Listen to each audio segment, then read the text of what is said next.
Welcome back, IDP Heat Seekers. Are you ready to win in week 8? We got the waiver wires you need to pick up. With that being said, let's get to it. Who are we picking up at the linebacker position? Yeah, we got a bunch of linebackers this week because there's been excitement going on in the IDP world. We're going to start off with Elandon Roberts. He is probably the highest owned of anyone we're going to be talking about here because he has been productive using that RotoHeat scoring that we generally go by. It's a balanced scoring you can find over at rotoheat.com. You can also find a video on our YouTube about it. But he's LB 41 on the year so far, which is decent. That's somewhere sitting around LB4 or something like that with flex value, depending on your league, especially with buys. But Jerome Baker went down with a knee injury, said that it came back clean, but they don't know if he's going to miss time or not. He's already been, he being Roberts, productive this year, as we talked about. Buffalo's their week 8 opponent, who's middle of the road against linebackers, are around 14th in points allowed. But he'd be on the field a lot as the main guy in the middle for Miami if Baker misses time. So he's the first guy. Yeah, I think of all the linebackers we pick up this week, Roberts mostly owned, but also productive of these guys so far. I'm okay with it. If you need linebacker help and maybe you've had the ups and downs of a Von Miller who was hurt on Thursday night or some of these other guys, it doesn't hurt to target a guy like this. Next one up is Jamin Davis of the Washington football team. He had his highest snap share of the season by far last week at 98%. I believe he only missed one snap. Prior to that, he had one game in double digits for snaps, and he'd mostly been not seeing the field. Wasn't a crazy game for him stat-wise. He had 4 solos and an assist. Denver is their next opponent here. They give up or allow the 12th most points to opposing linebackers. Probably won't have a monster game as Cole Holcomb's still the main guy there, and I doubt he's available in any dynasty leagues, but in redraft leagues, he's certainly available. Also be aware that they do have a bye week 9, so it is someone to maybe consider watching this week and then going in adding when he's free on waivers potentially. But if you want to try to get ahead of the curve, it looks like they're going to be giving their rookie linebacker some more playing time here instead of playing 3 safeties, which they have been doing quite a bit since John Bostic went down. Yeah, and just like another name on this list, a couple down, Davis was a guy that we liked going into the season from the rookie perspective. It was going to take a little time for him to get up to speed in his defense, and things are looking up for him. So definitely a good buy. Next guy here is another speculative ad. It's Jared Davis, formerly of your Detroit Lions, but now the New York Jets. They had said that he was going to be a starter for them, and then he got hurt and hasn't played this season. They said he was going to be back around bye week, which is week 6. He didn't play this past week, but the Jets linebackers are a mess with injuries. Quincy Williams, CJ Mosley were hurt. Cinderildine was already, I believe, on IR. Jamie Sherwood's now on IR with a torn Achilles. Blake Cashman did not play well. He hasn't played well for them in general, but this past week he rated extremely poorly, and they're just throwing whoever they can get.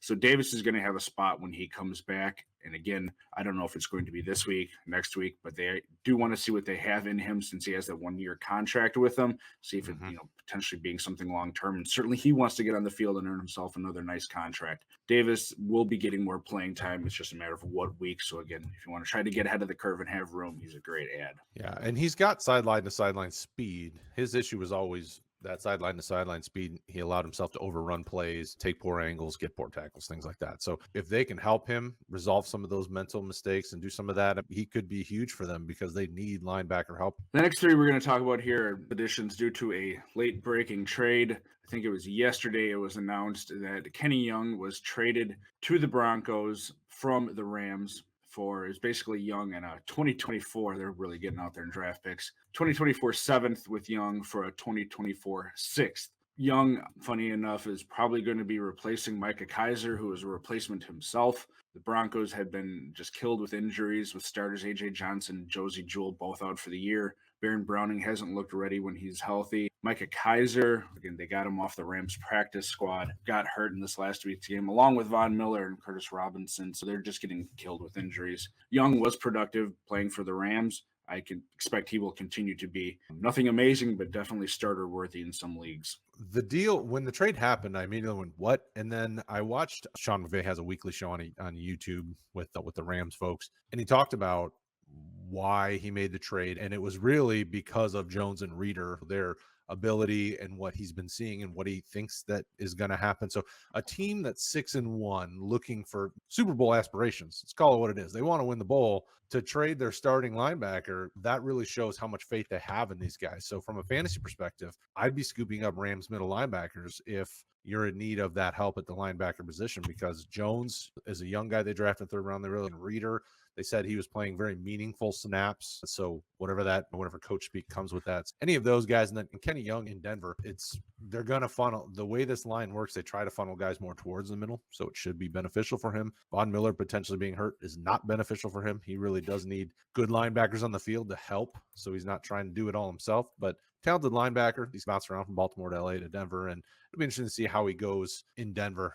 And how he fits into this scheme and how quickly he can pick things up. Middle of the season trade isn't always great, but for a linebacker of his stature, maybe be all right. They had also alluded to the Rams that this may have had financial reasons behind it, that they may be looking at another move. Everything is always changing, especially with the trade deadline about a week out here. So keep an eye on that. Maybe the Rams are making more moves considering that they want to be going for that Super Bowl this year. Reader is probably going to be the guy taking the majority of the snaps to start with here. They generally play sort of 3 linebackers, 1 main guy in the middle. I expect that to be Reader, as it has been when there's been Young missing time or some of these other guys. Ernest Jones, again, we're expecting / hoping farther down the season picks up more snaps, but he will be getting more than he had already this season, which just wasn't much. He had 45 snaps on the year total up to this point. So it'd be interesting to see what he can do once he gets that chance. I would absolutely 100% agree. All right, so defensive backs, who are we talking? Yeah, we're just sticking with our normal 3 here for you guys for this one. DeAndre Houston Carson, which is a name many of you probably don't know of,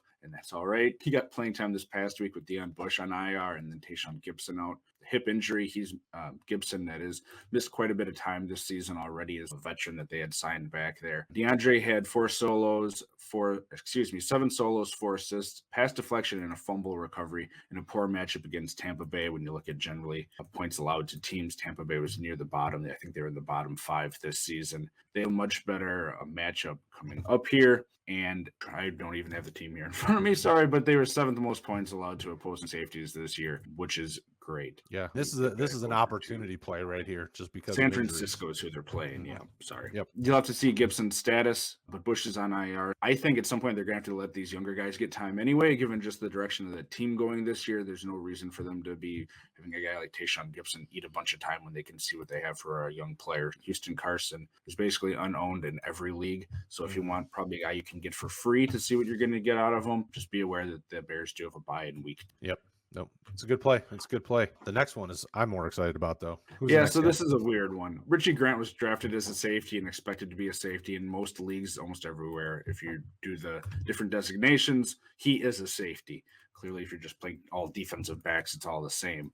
But this matters more for us because he's gotten recent uptick in playing time. He had 6 snaps in week 1, and then he didn't play the next 3 weeks. There was a bye in there. Week 5, he had a 50% snap share, with 60% of those as a slot corner. They had their bye week 6, and then week 7, he had a 79% snap share with about 90% of those as a slot corner. Why does that matter? We do want to look at matchups a lot if you're trying to find a guy to play for a week or so. He's a safety in most places, again, for these sites, but playing as a cornerback, the Panthers give up the 4th most points to opposing cornerbacks so far this season. He'll probably continue to be on the field, as they've shown. The Falcons already had their bye, so I really like him as a DB play this week. You can get quite a decent amount of time on the field for him for a guy that you're picking up out of nowhere, and he's got talent. Brad said we talked about him a lot coming up to the draft. He was the 2nd safety taken overall in the draft this year. Just taking a lot of these guys time to get adjusted and get on the field. But being that dynasty leagues, again, probably not really a free agent target because he's owned, I'm guessing. But redraft leagues, 0% pretty much across the board. Yep. Doesn't hurt to pick up a guy like this, because I think this is only going to continue to grow for him, because they drafted him with the expectation of him becoming one of those leaders in the secondary. We've seen some positive growth so far, and I think the sky's the limit for him. Real talent. Who are we taking at the cornerback position? We're going to continue the trend of talking about rookies here. This one is more so by attrition within the defensive backs of the Tennessee Titans. They've unfortunately had Caleb Farley hit by injuries and just an ineffective secondary in general until last week against the Chiefs, it seems. But Molden ended up basically playing the whole game for the past 2 games, 94 and 96% snap shares the past 2 weeks, and had 6 solos with a couple assists both of those weeks. And they are playing the Colts, who are 10th in points allowed to opposing cornerbacks. Fire him up again, this guy that you can get basically free anywhere and start for a decent value at the quarterback position. Yeah, and we talked about it in the offseason that streaming corner tends to be a successful way to go because of just the uncertainty and being able to grab guys like this. So definitely a smart move. Keep streaming, my friends. Keep streaming. What are we doing at the defensive line? So one of your guys, Quiddy Pay, your guys out of Michigan, finally healthy. It seems once again he played the first Go 2 Blue. weeks, got hurt. He returned in week 6 to a 59% snap share, 79% last week. Didn't have a huge game stat wise last week. Solo 3 assists and a fumble recovery, but that is a good defensive line there for the Colts. There's other guys that have to be paid attention to. Forrest Buckner, and they do not have a bye to week 14. And the Titans give up the 3rd most points to opposing defensive ends so far this season. That's their opponent this week. Again, not a guy you're going to see on the waivers in dynasty leagues probably, because smart people already drafted him and then stashed him. They weren't cutting him in a dynasty league. But in a redraft league, again, he's pretty much available all over. Yeah. And a lot of these young, higher drafted pieces are probably rostered in dynasty. Derek Brown is another one that's rostered as well in most leagues. I think I have a couple Derek Brown shares that are on taxi squads. It is what it is. A lot of times when we do these waiver videos, this is for more redraft centric IDP conversations. Like, we get it. Just putting that in there as a disclaimer for anybody in the comments. We'll just speak on Derek Brown here quick. Yeah, like you said, dynasty leagues, he's probably owned.